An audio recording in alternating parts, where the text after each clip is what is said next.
There are times where other people may need to access your course, or you may even need to add a student.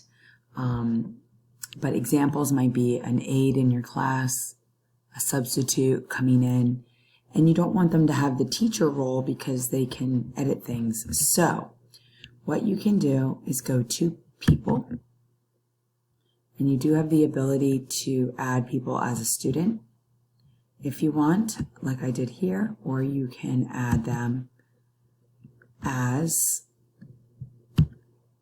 another teacher, a TA, a designer, or an observer.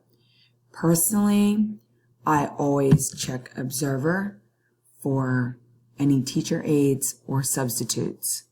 I really haven't done the TA role. I have given the teacher role to other people so they could also access. You can have more than one teacher access a Canvas account. It just needs to be understood that both those people can edit. So here, for an observer, I am going to add my husband, and I'm going to use the myhalifax.us. So you're going to type in the name of the person, and if you have more than one person, you just put a comma after them. So you do need their email addresses, so you're going to want to have them handy. And if you're adding a student, same thing, you're going to need to make sure to have their email address. This is probably the biggest issue, is we have had people put in teachers, other teachers or substitutes or teacher's aide as students, and that can be a possible issue too. So observer is usually the best option, so make sure you have that checked. You don't need to worry about clicking this unless you want them to only interact with certain sections, but generally that's not the key. So if you get to this part, sometimes it will have a name here, sometimes it will not. So I'm going to go ahead and type in the name.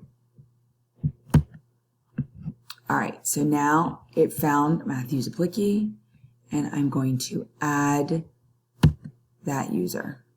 So now I can see here, he is pending because he needs to accept this observing role. The other issue is if your course is not published, nobody can observe it. So that's something that you need to be aware of. So in the beginning of the year, that can happen a lot, where people will add other people and they don't realize they have not yet even published the class. So that is how you add people. Very, very simple. It would be a good idea to add those substitute teachers in that are your favorites, so they're able to access your Canvas links. And one last comment over here, those 3 dots, you may edit the role, you may remove that person, you may deactivate them. And you can check out user details if you want to see what they've been doing in your class. So a lot of different options here with the 3 buttons.